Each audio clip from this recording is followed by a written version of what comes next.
Hello, everyone, and welcome. I am the Congressman, and this is another exciting episode of Every Member of Congress Ever, an ongoing series in which I am introducing you to literally every person who has ever been a member of the United States Congress.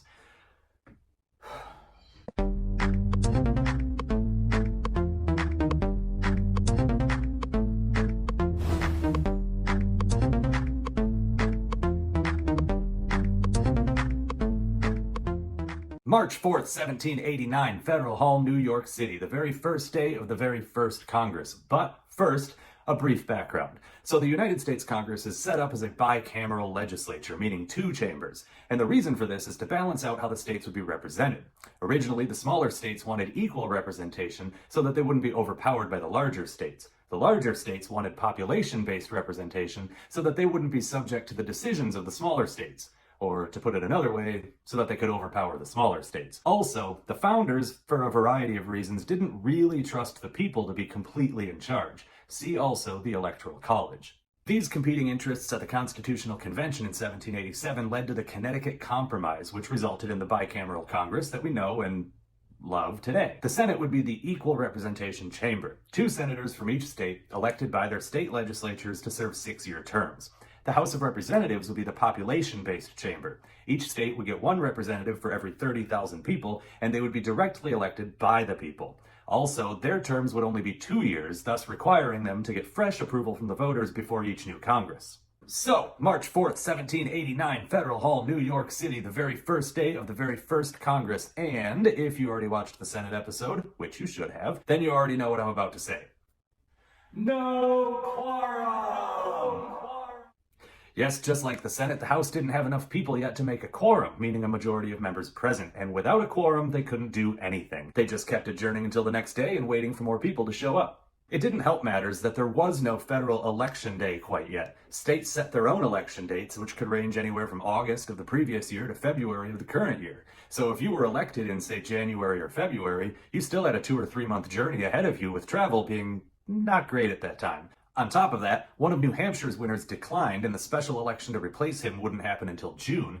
And in Massachusetts, winners needed a majority of votes, not just the most votes. And so 2 of their districts were stuck in runoff elections. But, surprisingly, the House actually achieved their quorum 5 days earlier than the Senate, when James Sherman of New Jersey and Thomas Scott of Pennsylvania arrived on April 1st, 1789. And that's no fooling. I am so sorry for that. At any rate, now that they had finally achieved their quorum, they could start actually doing something. The first order of business for every new House of Representatives is to elect a Speaker of the House, and in this very first one, they elected Frederick Muhlenberg of Pennsylvania on the very first ballot, a considerably smoother process than, certain other years. Fast forward to June 8th, 1789, 3 whole months into the first session. Upstairs in the Senate, their last missing member finally arrived in the person of Pierce Butler of South Carolina. But down here in the House, they were still missing 3 members. On June 17th, 9 days later, the last of those 3, George Matthews of Georgia, finally arrived, and now everyone who was supposed to be there was there. There was still one empty seat, but that was the vacant New Hampshire seat, and the special election to fill that seat hadn't happened yet, so it was going to stay empty for quite some time. The point is, on June 17th, 1789, they finally had a full House. So let's flush the preamble and get straight to the introductions. So sorry. So we'll start with the 5 states whose representatives were elected at large, meaning that instead of dividing the state into numbered districts and having voters in each district elect one representative, voters in these states elected however many representatives on one general ticket, and the top however many representatives were elected to represent the state as a whole. So, up first, by virtue of alphabetical order, Connecticut, which had 5 representatives. Benjamin Huntington was a 52-year-old lawyer from Norwich. He had been a member of both houses of the Connecticut State Legislature, including one term as Speaker of the House. After that, he was a member of both the Continental Congress and the Connecticut Council of Assistants, the executive branch of the state government. Basically, it was like if instead of a governor and lieutenant governor, a state just had a board of directors. Huntington was also elected mayor of Norwich in 1784 and held that post alongside his other elected offices, including the new United States Congress. In fact, he didn't resign as mayor until 1796. Jonathan Trumbull Jr. was a 48-year-old merchant from Lebanon. His father was Connecticut Governor Jonathan Trumbull Sr., and his brother was painter John Trumbull. After some time in the Connecticut House of Representatives, Trumbull fought in the Revolutionary War, where he was an aide-de-camp to General George Washington for 2 years. After the war, he went back to the Connecticut House of Representatives, where he was elected Speaker in 1788. Jonathan Sturgis was a 48-year-old lawyer from Fairfield. Sturgis had spent 12 years in the Connecticut House of Representatives before a brief stint in the Continental Congress, and he also served on the aforementioned Council of Assistants with Benjamin Huntington. Jeremiah Wadsworth was a 45-year-old merchant and former sea captain from Hartford. Most recently, he had been a member of the Continental Congress in 1788. And finally, Roger Sherman, a 67-year-old lawyer and state court judge who was originally from Newton, Massachusetts, and moved to New Milford, Connecticut at the age of 22. He did the usual stuff like the Connecticut House of Representatives and the Continental Congress. He was also elected mayor of New Haven, Connecticut, and just like Benjamin Huntington, Sherman didn't resign his mayor job when he was elected to the new Congress. But unlike Huntington, Sherman never resigned at all. He remained the mayor of New Haven from his election in 1784 all the way till his death in 1793. Oops, spoiler alert for the next episode. Also, at 67 years old, Sherman was the oldest member of not just the first House, but the entire first Congress. But what we should really be talking about with Roger Sherman isn't his resume, it's his signature, and the fact that he put it on everything. He signed the Articles of Association in 1774, the Declaration of Independence in 1776, the Articles of Confederation in 1777, and the Constitution in 1787. He was the only man to sign all four of those documents. But that's not all. He had also signed the petition to the king in 1774. Why are we using John Hancock as a euphemism for signature? We should be saying Roger Sherman. Make it happen, people. Next up, Delaware. Its delegation consisted entirely of one man, John Vining. In fact, Delaware is still a one-representative state, one of only 6. There was a short time between 1813 and 1823 where Delaware had 2 representatives, but that was about it. What's that? Oh, I'm supposed to be talking about John Vining's before Congress resume, but I mean, remember that scene in Wayne's World where they're going to different vacation destinations and they get to Delaware and it's like, Delaware! Hi, I'm in Delaware. Let's just say Delaware's reputation as being boring isn't a recent invention. Sorry, Delaware. Moving on to New Hampshire. New Hampshire elected 3 representatives on December 15, 1788. One of them, a man called Benjamin West, declined the seat. Now, I couldn't find an explanation for why, but it seems like he just said no to pretty much everything. First, he turned down this seat, then he turned down an appointment as a state attorney general, and then he turned down an appointment as a probate judge. He even said no to a membership in the American Antiquarian Society. So, in the very first election for the very first Congress, New Hampshire already had to hold the very first special election to fill a vacant seat, which they did on June 22, 1789. The winner this time around was Abiel Foster, a 53-year-old pastor and judge from Canterbury. He finally arrived at Federal Hall in New York City on August 14, 1789, about a month and a half before the end of the first session. The second representative was Nicholas Gilman, a 33-year-old merchant from Exeter. He had fought in the war and then served in the Continental Congress. He also attended the Constitutional Convention in 1787, where he became a signer of the Constitution. The third representative was Samuel Livermore, a 56-year-old lawyer and judge who was originally from Waltham, Massachusetts, and relocated to New Hampshire at the age of 26. He was elected to the state general court, basically a House of Representatives, and then served as New Hampshire's Attorney General until 1774. Later, he did 2 stints in the Continental Congress and spent 7 years as Chief Justice of the New Hampshire Supreme Court. Next up, we're off to New Jersey. Elias Boudinot was a 48-year-old lawyer from Elizabeth. He had been a member of New Jersey's state legislature, followed by a handful of terms in the Continental Congress, including a stretch as president of the Congress from 1782 to 1783. Lambert Cadwallader was a 46-year-old merchant from Trenton. Besides having a great name, he was also the brother of Colonel John Cadwallader and a cousin of fellow great name haver Philemon Dickinson. And if you watched the Senate episode already, which you should have, then those names will ring a bell. John Cadwallader had shot Thomas Conway in the mouth in a duel that resulted from the Conway cabal. John and Lambert's cousin Philemon Dickinson was Cadwallader's second in that duel. Dickinson would be elected later to a vacant Senate seat, and Lambert Cadwallader here was now elected to the House of Representatives. If you're wondering why John Cadwallader didn't run for office too, it's because he was dead. He had died from pneumonia in 1786. Thomas Sinnickson was a 44-year-old merchant from Salem. He had fought in the war and was elected to several non-consecutive terms in the New Jersey state legislature. And finally, James Sherman, who was a 33-year-old merchant from New Brunswick, and just look at that picture. He looks like he's getting ready to fight the artist. I love it. During the Revolution, Sherman was a prisoner of war for 6 months before escaping to rejoin the army in Morristown, which, looking at his picture, probably shouldn't surprise you. If there was an awards show for the first Congress, then I think New Jersey just gave us our frontrunners for Best Name and Best Picture. Anyway, off to Pennsylvania, the largest of the at-large delegations. George Clymer was a 50-year-old merchant from Philadelphia. He was a member of the Second Continental Congress in 1776, where he signed the Declaration of Independence. Later, after some time in Pennsylvania's state legislature, he was a delegate to the Constitutional Convention, where he signed the Constitution, making him one of only 6 men to have signed both documents. Thomas Fitzsimmons was a 47-year-old merchant who was originally from Ireland. His family moved to Pennsylvania when he was a teenager, and they settled in Philadelphia. After fighting in the war, Fitzsimmons was elected to the Continental Congress and then to the Pennsylvania House of Representatives. Like George Clymer, he was sent as a delegate to the Constitutional Convention, where he signed the Constitution, making him one of just 2 Catholics to sign the document, along with newly elected Maryland Rep. Daniel Carroll. Thomas Hartley was a 40-year-old lawyer from Reading. Hartley fought in the war and also did some time in the state legislature, but that's pretty much it. He spent most of the 1780s practicing law. His return to politics came in 1787 when he was sent as a delegate to the state convention to ratify the Constitution. Daniel Heaster was a 41-year-old merchant and farmer from Berks County. He was an early member of what would become something of a political family dynasty in the early 1800s. His brother, cousin, and nephews all went on to be elected to the House of Representatives. In 1784 and 1785, Heaster served on Pennsylvania's Supreme Executive Council, which is the same board of directors idea as Connecticut's Council of Assistants, but Supreme Executive Council is a way cooler name for it. Supreme Executive Council. I like it. Thomas Scott was a 49 or 50-year-old lawyer and judge from Chester County. He was, very briefly, a member of Pennsylvania's General Assembly, but for the entire 1780s he was something called a prothonotary, or prothonotary. You know what, let's see how that's supposed to be pronounced. Prothonotary. Prothonotary. Not helpful. At any rate, today we would call it clerk of courts. At least, most of us would. But not in 2 states, Delaware and Pennsylvania, where chief clerks are still called, whatever. It's a stupid word. Henry Wynkoop was a 52-year-old lawyer and judge from Northampton Township. He was a member of the Pennsylvania General Assembly all the way back in 1760 and 61, but he became a county judge in 1764, and except for a few terms in the Continental Congress, all he did for 25 years was serve as a judge on various county and state court benches.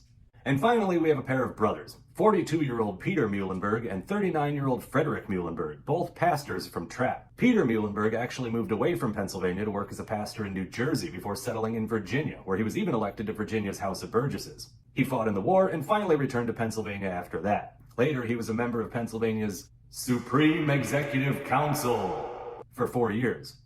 Frederick Muhlenberg followed his pastor work from town to town around Pennsylvania before moving to New York City in 1773. When the British entered New York in 1776, he returned to Pennsylvania, where he continued preaching all around the state until he was elected to the Continental Congress in 1779. After that, he was a member of Pennsylvania's House of Representatives, where he was elected Speaker of the House all 3 years. He was also the chairman of the state convention in 1787 to ratify the Constitution. So his election as Speaker of the House in the new United States House of Representatives makes a lot of sense. Now, on to the states with congressional districts. Now here in 2023, when I say congressional districts, you probably picture ridiculous monstrosities like this, or this, or this, or this. Well, okay, we could actually do that all day. But the point is, in 1789, before political parties and before gerrymandering, it was a much simpler time. Congressional districts were generally drawn along the already existing county lines. So let's start with Georgia, which was split into 3 districts. The first district, known as the Lower District, was represented by James Jackson, a 31-year-old former lawyer turned career military man who was originally from Morehampton-Stead, England, and moved to Georgia by himself at age 15. Just a few years later, he joined in the fighting of the Revolutionary War. You may recall from the Senate episode, which you should have watched already, that newly elected Senator James Gunn had spent the early 1780s publicly attacking Jackson in a series of newspaper articles. He's probably lucky that Jackson never responded, as Jackson was known to be a duelist with a fiery temper. He had even killed Georgia Governor George Wells in a duel in 1780. What is it about duels and the last name Jackson? The second district, known as the Middle District, was represented by Abraham Baldwin, a 34-year-old former pastor turned lawyer who was originally from Guilford, Connecticut, and had only just moved to Georgia in the early 1780s. Almost immediately, he co-founded the University of Georgia and remained its president until 1801. After serving the Georgia General Assembly and then the Continental Congress, he was a delegate to the Constitutional Convention in 1787, where he became a signer of said constitution. The third district, known as the Upper District, was represented by George Matthews, a 49-year-old merchant and plantation owner who was originally from Augusta County, Virginia, where he was elected to the House of Burgesses but never attended. He also fought in the war as part of the Virginia militia. He was captured after the 1777 Battle of Germantown and spent the next 4 years as a prisoner of war. He finally moved to Georgia after the war ended when he was already in his 40s. So not only was this delegation made up entirely of people who weren't native to Georgia, but they were very not native to Georgia. And hey, speaking of native, in case you're wondering about the rest of the state, that was Cherokee and Creek land, and I haven't read any American history past 1799, so I assume it still is. What's that? Trail of what? Oh no. Cut to Maryland! Cut to Maryland!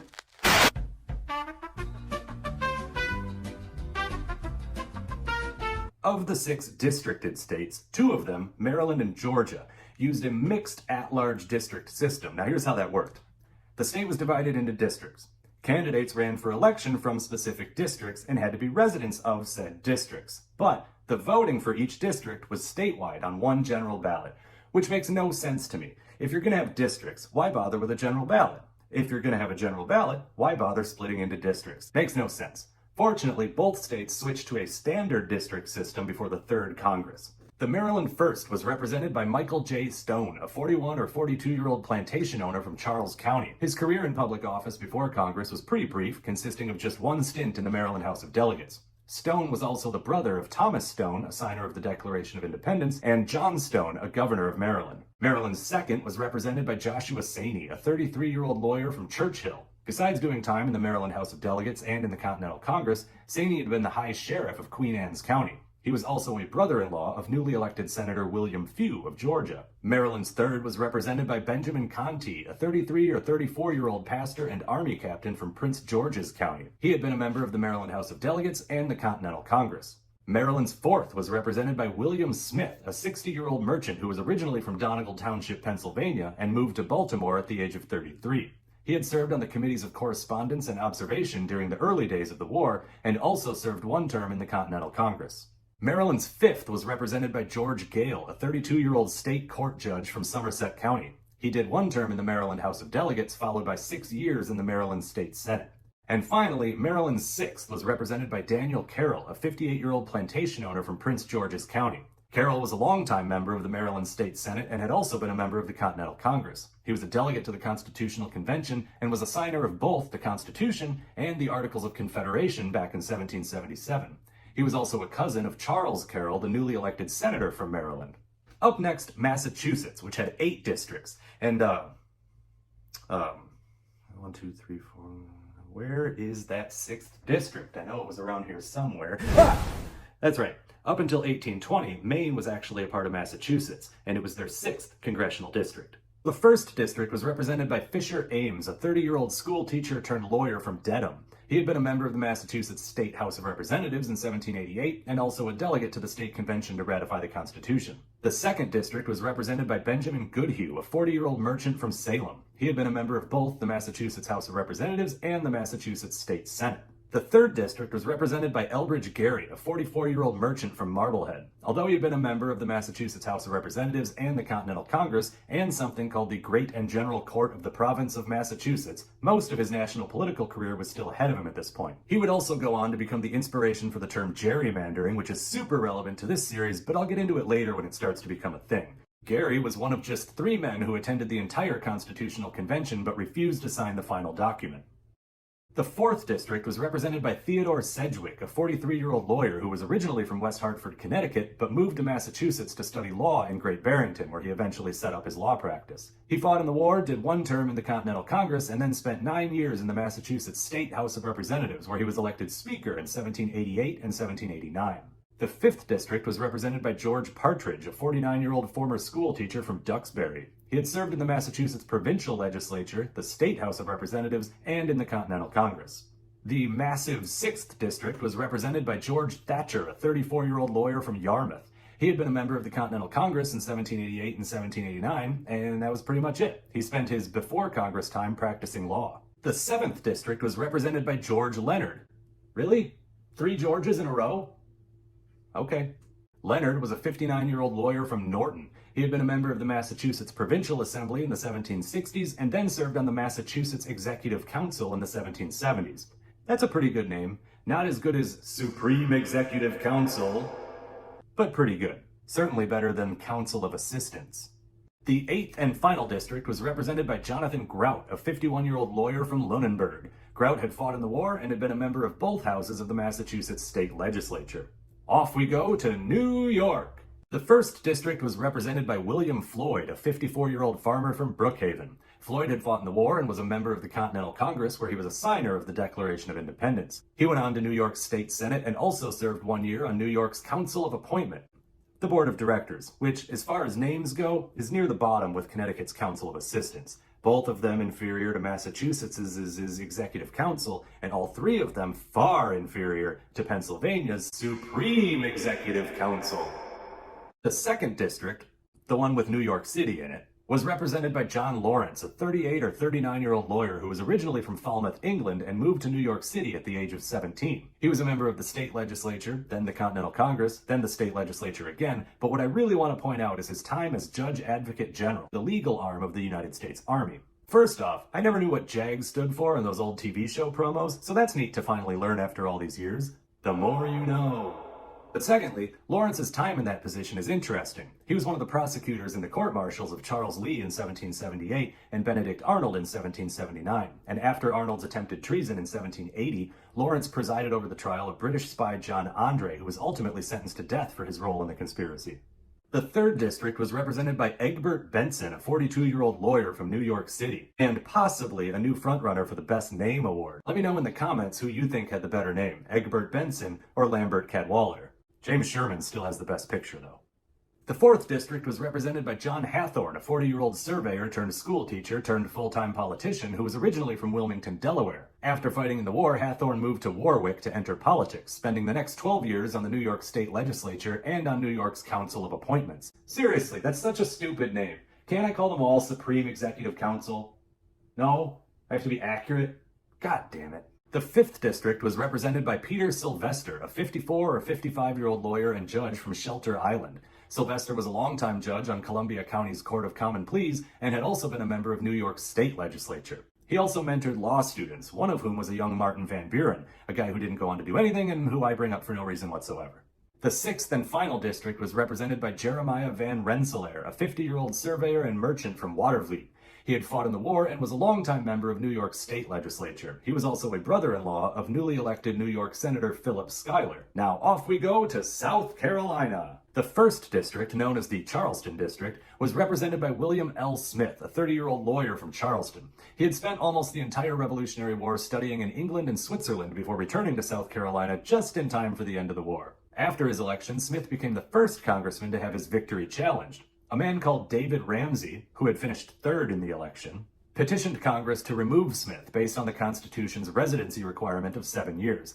The issue was when exactly Smith had returned to South Carolina from Switzerland. The Committee on Elections investigated and eventually determined that Smith met the requirement. Barely. The 2nd District, known as the Beaufort District, was represented by Adonis Burke, a 45-year-old judge who was originally from Ireland, went to college in France, visited Spanish Louisiana and the West Indies, and finally settled in South Carolina. Burke fought in the war, then did time in the South Carolina House of Representatives, and he was a published author. In 1783, under the name Cassius, he had written a pair of pamphlets. They were called An Address to the Freemen of South Carolina and Considerations on the Society or Order of Cincinnati. Burke hated aristocracy almost as much as he hated brevity in pamphlet titles. The 3rd District, known as the Georgetown District, was represented by Daniel Huger, a 47-year-old plantation owner from Berkeley County. I tried to find something interesting about him for you, but I got nothing. Dude's so boring he might as well be representing Delaware. The 4th District, known as the Camden District, was represented by Thomas Sumter. And before you ask, yes, Fort Sumter was named after this guy. He was a 54-year-old career military man who was originally from Hanover County, Virginia, but settled in South Carolina after being imprisoned for debt. While he was a part of Virginia's military, Sumter hooked up with a few other guys on something called the Timberlake Expedition. They went to visit with the Cherokee and try to make some peace, renew some alliances, diplomat type stuff. And it went pretty well. When they returned, they were accompanied by a few members of the Cherokee. One of them wanted to meet the king, so they all hopped on a boat and went to London. And things went really well over there, too. The Cherokee men in particular were a wildly popular attraction. And after a while, the party returned to Virginia.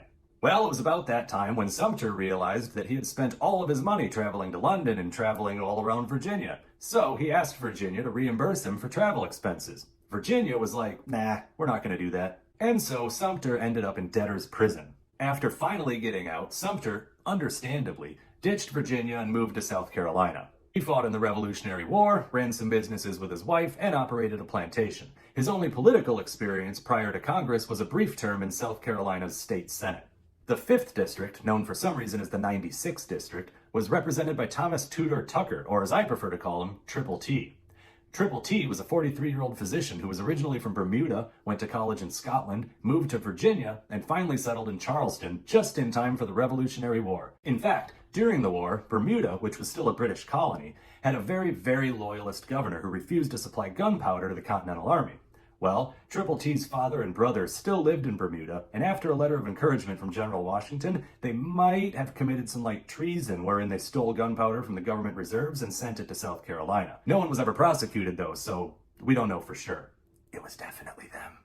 Between the election challenge, debt imprisonment, and Bermudan treason, South Carolina had by far the most bonkers set of representatives in Congress. And trust me, that's going to be a recurring theme in this series. The last of the original 11 states was Virginia, and as the state with the largest population, Virginia also had the largest congressional delegation, 10 representatives. The 1st district was represented by Alexander White, a 50-year-old lawyer from Whitehall. He had served in Virginia's House of Burgesses before the war, practiced law during the war, and served in Virginia's House of Delegates after the war. The 2nd district was represented by John Brown, a 31-year-old lawyer from Augusta County. He had first tried to study law at the College of New Jersey, known today as Princeton, but that was interrupted by the approach of British soldiers in 1778. Later, he tried to study law at the College of William and Mary, but that was interrupted by the approach of British soldiers in 1780. So he said nuts to this and instead studied law on his own while working in Thomas Jefferson's office in Charlottesville. The 3rd district was represented by Andrew Moore, a 36 or 37-year-old lawyer from Lexington. He fought in the war, served 8 years in the Virginia state legislature, and was a delegate to the state convention to ratify the Constitution in 1788. The 4th district was represented by Richard Bland Lee, not to be confused with his cousin, the newly elected Virginia Senator Richard Henry Lee. Richard Bland Lee was a 28-year-old kid from Prince William County who had served in the state's House of Delegates from 1784 to 1788. In fact, at 28, Lee was the youngest member of this first session of Congress. His record would only stand for a year, though, before North Carolina became a state and sent a 25-year-old as one of its representatives. The 5th district was represented by James Madison. You've probably heard of him. Madison was a 37-year-old from Port Conway, and his career before Congress is pretty much professional studier. After he completed college, he decided to stay behind and keep studying. After a year of that, he went home, but instead of picking a career, he decided to tutor his younger siblings and keep studying in his free time. Basically, he became an expert in everything, but without practicing any of it. His obsession with studying paid off, though, at the Constitutional Convention in 1787, when he arrived 2 weeks early and spent all that extra time studying pretty much every form of government that's ever existed. So when the convention started, he was ready with his Virginia plan, which, after a few minor tweaks here and there, became the system of government that the new Constitution created. If that's not important enough for you, how about a little thing called the Bill of Rights? During this first session of Congress, James Madison was the one who introduced the Bill of Rights into the House. It didn't pass in its entirety, but the 10 amendments that did pass have turned out to be pretty goddamn important over the last 230 years. I would say that James Madison is easily the MVP of the first Congress. The 6th district was represented by Isaac Coles, a 42-year-old plantation owner from Richmond. He had been a member of the Virginia state legislature and was also a delegate to the state convention to ratify the Constitution. The 7th district was represented by John Page, a 45-year-old plantation owner from Gloucester County. He had fought in both the French and Indian War and the Revolutionary War, and he also served as president of the Virginia Council of State. Let's put that name somewhere in the middle. The 8th district was represented by Josiah Parker, a 37-year-old plantation owner from Isle of Wight County. He served a bunch of terms in the Virginia House of Delegates and fought in the war. He took part in a number of notable battles, but the most notable was the Battle of Trenton. That's the one where George Washington famously crossed the Delaware on Christmas night 1776 and defeated an army of Hessians early the next morning. At the end of that battle, Parker had the honor of receiving the Hessian commander's Sword of Surrender. In this John Trumbull painting I showed you earlier, Josiah Parker is depicted holding the sword. And hey, as long as we're looking at this painting, I'll point out that this injured guy right here is future President James Monroe. The 9th district was represented by Theodoric Bland, a 48-year-old former physician turned plantation owner from Prince George County. He served in the Continental Congress and the Virginia House of Delegates. And finally, the 10th district was represented by Samuel Griffin, a 42-year-old lawyer from Richmond County. He had fought in the war, during which he spent some time as an aide-de-camp to General Charles Lee. Later, he served as mayor of Williamsburg, Virginia, and later still, he was a member of the Virginia House of Delegates. And that was the first 11 states. The first session of Congress ended September 29th, 1789, and they adjourned until Monday, January 4th, 1790. In the interim, on November 21st, North Carolina became the 12th state. They elected 5 district representatives in February of 1790, and they all arrived over the course of the second session. The first district was represented by John Baptista Ashe, a 41 or 42-year-old former soldier from Rocky Point. He had fought in the war, including suffering through the infamous winter at Valley Forge. After the war, he served in the North Carolina House of Commons, where he was elected Speaker of the House in 1786. In 1789, Ashe was a member of the state Senate and also the chairman of the state convention at Fayetteville, where they finally ratified the Constitution. The second district was represented by Hugh Williamson, a 54-year-old physician originally from West Nottingham Township, Pennsylvania. After studying theology in Pennsylvania, he moved to Connecticut to become a preacher. Not long after, he abandoned that plan and went back to school in Pennsylvania to study mathematics. Not long after, he abandoned that plan and went to medical school in Scotland and the Netherlands. After getting his medical degree, he opened up a practice in Philadelphia, although he continued to bounce back and forth between England and Pennsylvania. When the war broke out, Williamson decided to do his part by using his European contacts to import medicines and medical equipment to aid the Continental Army. He decided to move to Edenton, North Carolina, where he figured he could be more useful than in Philadelphia. After the war, he served in the North Carolina House of Commons and in the Continental Congress. The third district was represented by Timothy Bloodworth, a 53 or 54-year-old former school teacher from New Hanover County. He participated in the war by making muskets and bayonets. Later, he was a member of the North Carolina State Legislature and the Continental Congress.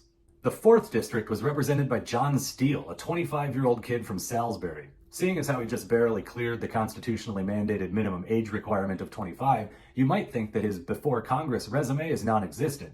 But actually, he had been an assessor and town commissioner for Salisbury, and he had also served 2 terms in the North Carolina House of Commons. What did your resume look like when you were 25? Naturally, Steele was the youngest member of the First Congress, and his record would stand until the 5th Congress convened in 1797. And finally, the 5th District, well, so here's the thing about the 5th District. It didn't really exist. Yet, it was represented by John Sevier, a 44-year-old frontiersman originally from Augusta County, Virginia. To explain, Sevier had spent most of the Revolutionary War years leading military operations in and around the ever-changing area that would eventually become Tennessee, as well as in parts of North Carolina and Virginia. In 1784, North Carolina ceded its claims to its western lands, but the federal government didn't take them. So, Sevier led a convention to proclaim the area a new state. He was elected governor of this new, non-existent state, which was to be called Franklin. This might have actually worked eventually, but instead North Carolina said, actually wait, no, we don't cede these lands, they're totally still ours. Sevier and the Franklinites said no take-backsies and continued to operate their own government. Over the next 4 years, tensions between the two sides escalated from little skirmishes into full-fledged battles. Finally, the governor of North Carolina had Sevier arrested in 1788. But before he could stand trial, Sevier was released by the Burke County Sheriff, who, it turns out, was somebody who had fought alongside Sevier in the Battle of Kings Mountain during the Revolution. Somehow, just a few months later, Sevier was pardoned by the new governor of North Carolina. He swore an oath of allegiance to North Carolina, and he was almost immediately elected to North Carolina's state senate. To bring this all full circle, after being elected to the new United States Congress, one of the last things that Sevier did as part of North Carolina's state senate was to push through a Cession Act, which took the western lands, the area that he had just recently been trying to turn into the state of Franklin, and the one that had just elected him to represent them in the federal government, and transferred it to the federal government, which would make it part of the Southwest Territory, which was administered by the federal government. So, by the time Sevier got to New York City and joined the House of Representatives, the district that had elected him no longer existed. But Sevier was allowed to complete his term anyway, even though he didn't technically represent anybody. On June 1st, 1790, the House of Representatives received 2 pieces of news. Number 1, that Rhode Island had finally ratified the Constitution, becoming the 12th state. That's good. And number 2, Virginia Representative Theodoric Bland had died that morning at the age of 49. That's bad. Bland was the first member of the House of Representatives to die in office, but not the first congressman. Senator William Grayson, also of Virginia, had died just a few months earlier on March 12th. The big difference between the two was that Bland had actually been a part of the second session. Grayson, who must have been pretty ill, had never even left his house in Virginia. In fact, the Senate didn't even know he had died until his replacement showed up in April. The second session ended August 12th, 1790, and the House adjourned until Monday, December 6th. When that day came, all 64 seats were filled. I'm just kidding, of course they weren't, but they did have 29, which was their best first day showing yet. And, just like in the Senate episode, this is the part where we give special recognition to all the representatives who were on time to all 3 sessions. That's it? Also, starting with this 3rd session, Congress was now operating out of Philadelphia, Pennsylvania instead of New York. They would continue to operate out of Philadelphia until moving to Washington, D.C. in 1800. So, on this Monday, December 6, 1790, at Independence Hall in Philadelphia, Pennsylvania, they were joined by newcomer William B. Giles, who had been elected to replace the deceased Theodoric Bland representing Virginia's 9th District. Giles was a 28-year-old lawyer from Amelia Courthouse, and this was his first elected office. Giles, along with John Steele of North Carolina and fellow Virginian Richard Bland Lee, were the only 3 under 30-year-olds in the first Congress. On December 17th, Benjamin Bourne arrived from Rhode Island. Bourne was a 35-year-old lawyer from Bristol, an at-large representative who made up the new state's entire delegation, just like Delaware's John Vining. And also, just like Vining, he's not all that interesting. And that was every member of the very first House of Representatives. I know I'm exhausted. In the end, there were 65 seats held by 66 representatives. There was 1 death and no resignations. Not a single one. Oh, right. See, I did find a mystery in my research. George Partridge of Massachusetts is listed as the first congressman to resign from office, which he did on August 14, 1790, just after the 2nd session ended. At least, that's according to the Biographical Directory of the United States Congress, which is run by actual historians working for the actual United States Congress. So, naturally, that's what it says on his Wikipedia page, and on the First Congress Wikipedia page, and on the election results Wikipedia page, and so that's what it says in my research notes. But wait, Massachusetts didn't elect anyone to replace him? Well, that's a hell of a thing. Why not? So, I turned to the Journal of the House of Representatives, and... well, I'll be damned. There he is. Showed up for work December 10th, 1790. Damn you, Biographical Directory of the United States Congress. Why must you turn my notes into a house of lies? Anyway, let's do some election results. The Senate divided its members' 6-year terms into 3 classes, so that only a third of them would be up for re-election before each new Congress. But the House, being directly representative of the people, was set up with 2-year terms, so that every single seat was up for election before every single new Congress. And you know what that means? 65 elections. Now, I know what you're saying. Congressman, are you really going to go through 65 election results? No, that would be stupid. Heading into the 2nd Congress, 39 representatives were re-elected and will return for the next episode. They were Jonathan Sturgis, Roger Sherman, Jonathan Trumbull Jr., John Vining, Abraham Baldwin, Joshua Saney, Fisher Ames, Benjamin Goodhue, Elbridge Gerry, Theodore Sedgwick, George Leonard, George Thatcher, Samuel Livermore, Nicholas Gilman, Elias Boudinot, John Lawrence, Egbert Benson, Peter Sylvester, John Steele, John Baptista Ashe, Hugh Williamson, Thomas Fitzsimmons, Frederick Muhlenberg, Daniel Heister, Thomas Hartley, Benjamin Bourne, William L. Smith, Daniel Huger, Thomas Sumter, Triple T, Alexander White, John Brown, Andrew Moore, Richard Bland Lee, James Madison, John Page, Josiah Parker, William B. Giles, and Samuel Griffin. Jeremiah Wadsworth of Connecticut lost his re-election, but the winner, Pierpont Edwards, declined his seat. Wadsworth ended up winning the special election to replace him, and so, in a roundabout way, he too was re-elected. 8 representatives lost their elections this time, but eventually found their way back into Congress later, and will therefore return to the series in later episodes. They were James Jackson, Abiel Foster, Lambert Cadwallader, James Sherman, Thomas Sinnickson, John Hathorne, Timothy Bloodworth, and Peter Muhlenberg. 3 representatives didn't run for re-election this time, but they will also return in later episodes when they do decide to run again. John Sevier, Thomas Scott, and Isaac Coles. So that leaves us with just 14 representatives to say farewell to. Benjamin Huntington of Connecticut, who lost his election. After Congress, Huntington resumed his duties as mayor of Norwich. In 1793, he was appointed to the Connecticut Superior Court. He finally resigned from his mayor job in 1796 and from the Superior Court job in 1798. He died in Rome, New York on October 16, 1800. His great-great-great-great-grandson, Randolph Appleton Kidder, was the U.S. ambassador to Cambodia in 1964 and 65. Nothing exciting happening there.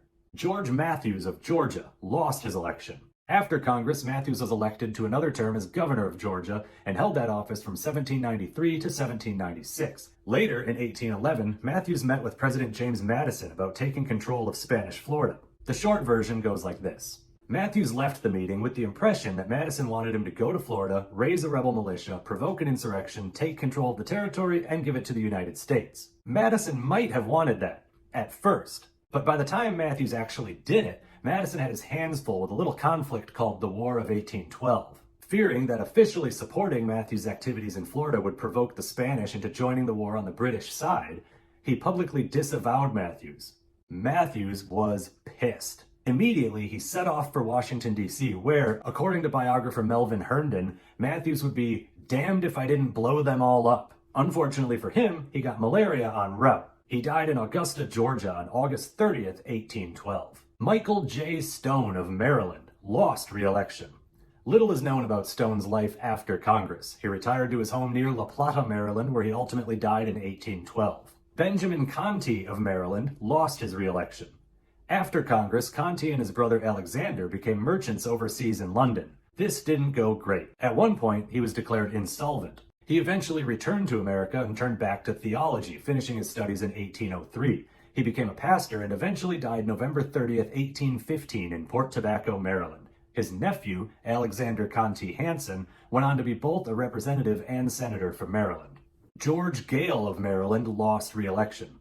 On March 4th, 1791, the day after his time in Congress ended, Gale was appointed by President Washington to the post of Supervisor of Distilled Liquors for the District of Maryland. Besides that, we don't know much. He died January 2nd, 1815 in Cecil County. His son, Levin Gale, went on to be a representative from Maryland. Daniel Carroll, another person from Maryland, lost re-election. Like George Gale, Daniel Carroll got a new job on March 4th, 1791, immediately after his congressional term ended. Carroll was appointed one of 3 commissioners of the new federal city. He helped survey and map out the land that would eventually become Washington, D.C. He resigned his post due to poor health in 1795 and died in Forest Glen, Maryland on May 7, 1796. His nephew, Robert Brent, went on to serve as mayor of Washington, D.C., and his great-grandson, Charles Holker Carroll, became a representative from New York. Jonathan Grout of Massachusetts lost re-election. After Congress, Grout retired to private life. He died September 8, 1807 in Dover, New Hampshire. William Floyd of New York lost re-election. After Congress, Floyd involved himself in local politics. He was a presidential elector in 1792, 1800, and 1804. He ran for lieutenant governor of New York in 1795 and lost, but he ran for New York State Senate and won election to the 1807-1808 term. He died in Westernville, New York on August 4, 1821. 2 of his grandsons, Frederick A. Talmadge and John G. Floyd, went on to become representatives from New York. Jeremiah Van Rensselaer of New York lost re-election. Immediately after Congress, Van Rensselaer joined the board of directors for the Bank of Albany. He was their president from 1798 to 1806. He was a presidential elector in 1800 and was New York's lieutenant governor from 1801 to 1804. He died in Albany, New York on February 19, 1810. William Smith of Maryland did not run for re-election. After Congress, Smith became the first auditor of the United States Treasury, a position he held for just 4 months in 1791. He was a presidential elector in 1792, and he served in the Maryland State Senate from 1801 to 1802. He died in Baltimore on March 27, 1814. George Partridge of Massachusetts. Maybe he resigned in 1790, maybe he didn't, but he definitely didn't run for re-election. We know that much. And that's about all we know. He retired to public life and died in Duxbury, Massachusetts on July 7, 1828. George Clymer of Pennsylvania did not run for re-election. After Congress, Clymer became president of both the Philadelphia Bank and the Pennsylvania Academy of the Fine Arts, and he was vice president of the Philadelphia Agricultural Society. He died in Morrisville, Pennsylvania on January 23, 1813. Henry Wynkoop of Pennsylvania did not run for re-election. After Congress, Wynkoop was appointed a judge in Bucks County, Pennsylvania. He did that for 25 years and died on March 25, 1816 in Bucks County. And finally, Adonis Burke of South Carolina. On account of incomplete and missing records, we don't know if Burke ran for re-election or not. According to the Biographical Directory of the United States Congress, if you want to trust them, South Carolina's state legislature had passed a law prohibiting state judges from leaving the state, forcing Burke to choose, and he chose not to run for Congress and instead keep his judge job. At any rate, he was appointed Chief Justice of South Carolina's Supreme Court in 1796 and served in that post until 1799. He died in Charleston, South Carolina on March 30th, 1802. And that was every member of the very first House of Representatives, together with the Senate episode, which you should have watched already, That brings us to the end of the first Congress as a whole. Now I can say 1 down, 117 to go. Like this video, subscribe to the channel, go follow me on Twitter, comment below. You know how all this works by now. I am the Congressman, and I will see you again next time.